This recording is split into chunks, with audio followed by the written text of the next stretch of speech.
Welcome to the Media Pros Show, the show that gives you quick, simple tips to grow your business by serving as an expert on your topic and your industry in the media.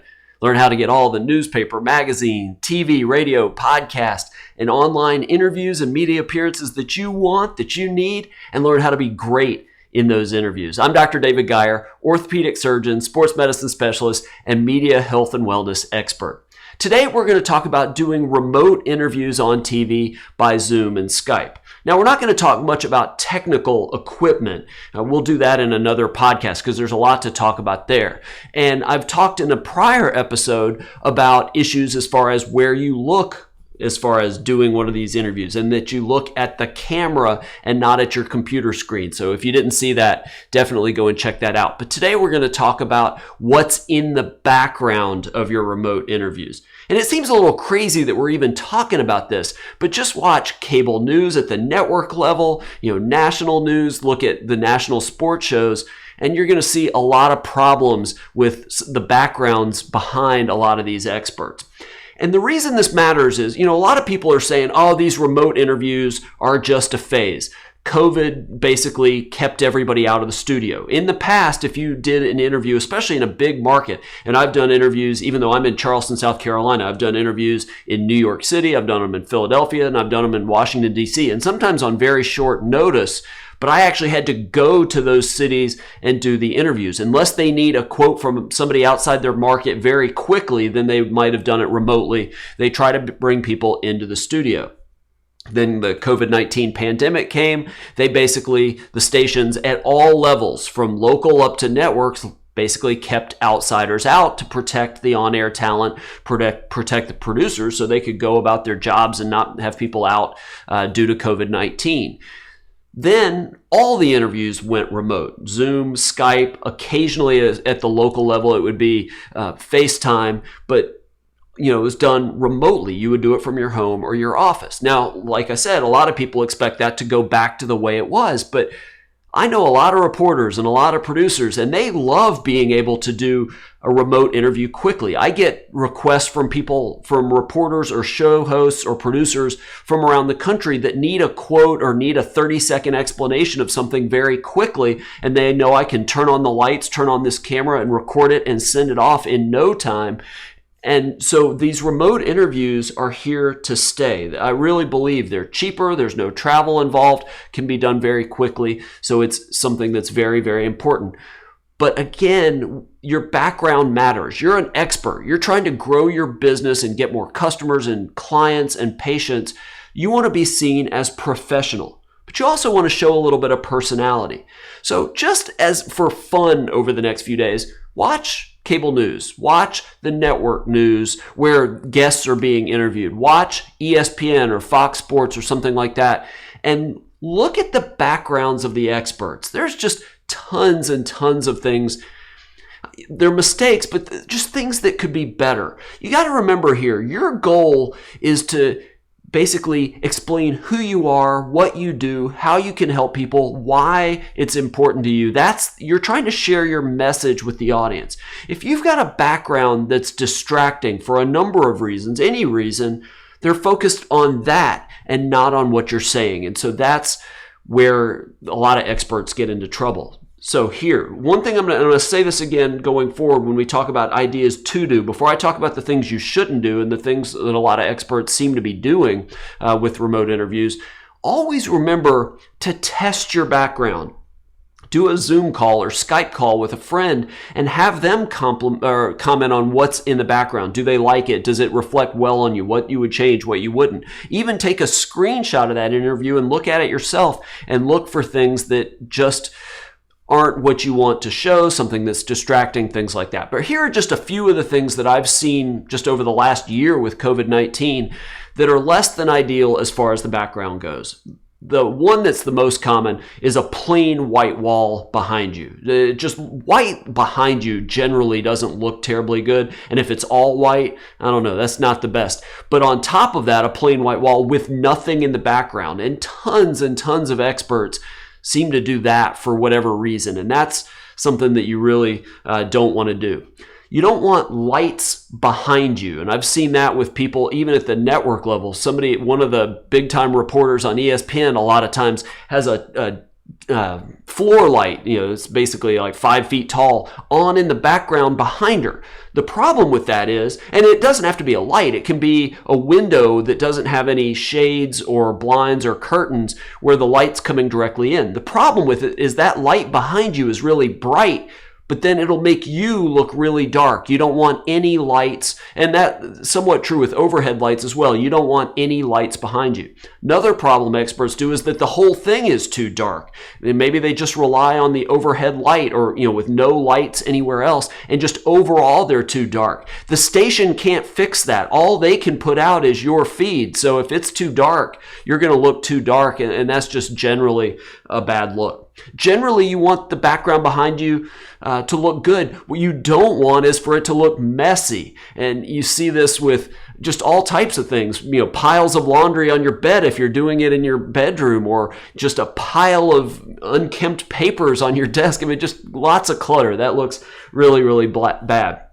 You don't want any items, and there's times that I've seen this, you don't want any items in the background that could raise red flags. The one that comes to mind that I saw was some expert was doing an interview it looked like he was at the kitchen table in his kitchen, and on the kitchen counter behind him, there was a tequila bottle. Now, I guess if you're an alcohol vendor, alcohol salesman, maybe that's appropriate, but for most experts, probably not the best thing. It doesn't have to be alcohol or anything. Just look in the background. Make sure there's not something that maybe shouldn't be there. Another one that you might not think about, and maybe not everybody agrees, I would argue you don't want clocks in the background. A lot of these interviews that you're going to be doing by Zoom or Skype that are going to be recorded and they're going to be shown later. So the time that's on your clock may not be the time that the interview runs. And again, it's a little thing, but if a viewer notices it, he or she's going to be distracted by that and not by what you're saying. So it's something to think about. You don't want anything flashing or shiny or moving in the background. That will instantly draw attention. Right over there, out of the screen, I have this, it's sort of a clock. It's this thing that vibrates back and forth, and the date and time sort of show up in lit letters, but it moves and it's shiny and flashing, and it would be very distracting if it was in the shot. So look around, make sure there's nothing like that. And the last one, as far as what not to do, are green screens. Now, I get it. At the network level, cable newsletter level, the talking heads are remote, but they've got green screens. And when I do my ABC News 4 and Fox 24 remote segments, they're recorded here, and I use a green screen. And if you have the right equipment, you can do it well. Like if you're watching the video version of this on YouTube, youtube.com/Dr. David Geyer, you can see what that looks like. But you need a real green screen. Now, I position it differently when I'm doing live or doing interviews or video segments. Right now, you're seeing it's not fitting the screen, but that's a professional green screen. And what you need to do that as well, as I put that down, you need an external camera, and it needs to be high quality. So you're probably going to need at least a DSLR that's 4K. You can't do, well, you can do it, but you really, really shouldn't do green screens with a webcam, even an external webcam. The video resolution isn't good enough, and you're going to see this fuzzy glow around you, between you and the background. Do Zoom calls, for your work, and people will use those fake green screens, and you'll see what I'm talking about. It's a glow around. It looks awful. Just resist the temptation to do that. Generally, for a live interview, you don't want to use a green screen. I don't use mine for interviews. I use them for pre-recorded segments that they run. But just don't use a green screen if you don't have the equipment for it. If you want to do green screens, if you're doing high-level interviews, reach out to me. I can talk to you about what type of equipment you need and how to set it up and how to do it so that it looks great. Go to my YouTube page, youtube.com/Dr. David Geyer, and watch my videos. You'll see me using a green screen and what it looks like. It's not hard to do. You just have to have the right kind of equipment. And whatever you do, please, please, please don't use those installed Zoom backgrounds that look like you're in space or on the beach. I mean, those look ridiculous. Even if you have a picture of something you install, just don't use green screens unless you've got the right equipment. make a nice professional background instead. And again, your goal is to look professional based on what your industry is and to show a little bit of personality. So, do a Zoom, get your ideal background, what you think will be great, and then do a Zoom call or a Skype call with a friend and get some feedback. But here are some ideas that might make your background look amazing. So just some of these I'm adamant about, and then some you just need to see if it fits what you talk about. One, and I'm adamant about this, no open windows in the scene behind you. And I don't mean the windows open, but that the light's coming directly in. There's no curtains, there's no blinds, you can see in the background here, if you're watching the video version, the blinds are down. You don't want the light coming in from behind you. You don't want any lights in the scene, no table lamps, no desk lamps, nothing like that behind you. Again, that's too bright, making you look too dark. Instead, you want either one camera or one light behind the camera, behind the webcam, pointing directly at you, or two lights, ideally at 45-degree angles, pointing directly at you. That lights you up. That's what you're seeing here, are two key lights pointing at me at 45-degree angles. And they don't have to be professional camera lights like these. You could have two desk lamps behind the camera at 45-degree angles pointing directly at you. Again, I talked about messiness earlier. Get rid of all the clutter. The piles of paper on your desk, the laundry on your bed. Get rid of all that. You're an expert. You want to look professional. Again, avoid the white walls if you absolutely can. Maybe a darker off-white, a light gray or a beige or something other than just plain white is really important. And then speaking of the walls, you want one or two things on the wall that adds a little bit of color. Maybe a nice painting, something like that.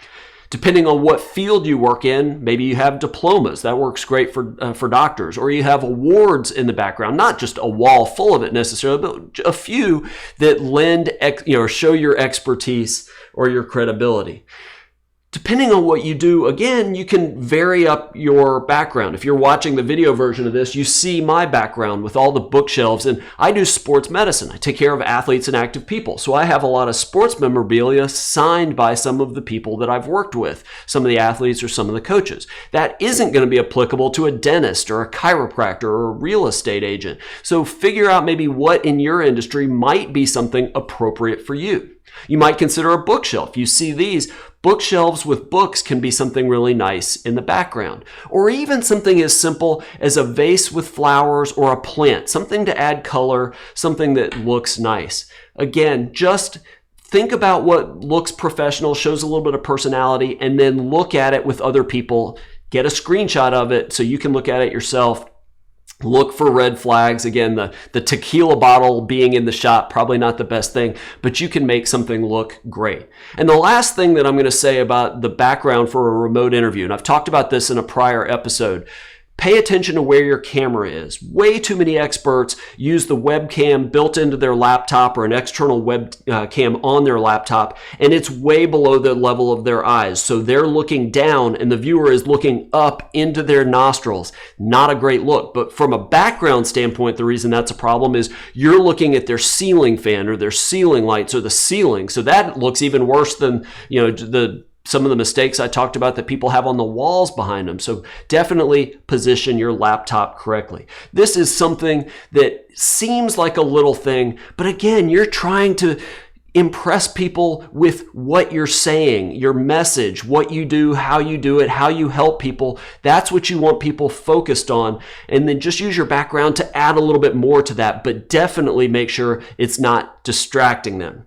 Now remember, everything I talk about in this episode and every episode is not specific business, legal, financial, medical, or any other kind of advice. If you have problems in your business, talk to a specialist about those problems. But if you're trying to get more interviews, and TV interviews in this case, if you're trying to get more radio, podcast, magazine, newspaper, whatever type of interviews, because you're trying to grow your business, hopefully make more money, hopefully become the go-to expert in that industry in your town. Hopefully have people come up to you and say, hey, I saw you doing that interview from your home on the local news last night. You were fantastic. If you want that for you and for your business, I can help you become a media pro. Go to MediaProsCoaching.com. Sign up for a free 30-minute strategy call with me so that you and I can figure out like where you are in your business now and what you're trying to achieve, what types of media might be good for you, and give you basically a few simple strategies you can use to get started growing your business in the media. While you're there, get a free copy of my simple ebook, The Media Pros Interview Checklist. It talks about some simple reminders, simple things that you need to do, whatever your type of media is. And there are some about remote interviews in there, just simple ways that you can be great in your next interview and you get asked back over and over again. In your journey to becoming a media pro, you're going to create content that is aiming to help people in some way in their lives, sharing a message about what you do and how you can help them, and sharing that message to the public through the media. So always remember the words of the great sculptor Constantine Brancusi. Create like a god, command like a king, and work like a slave.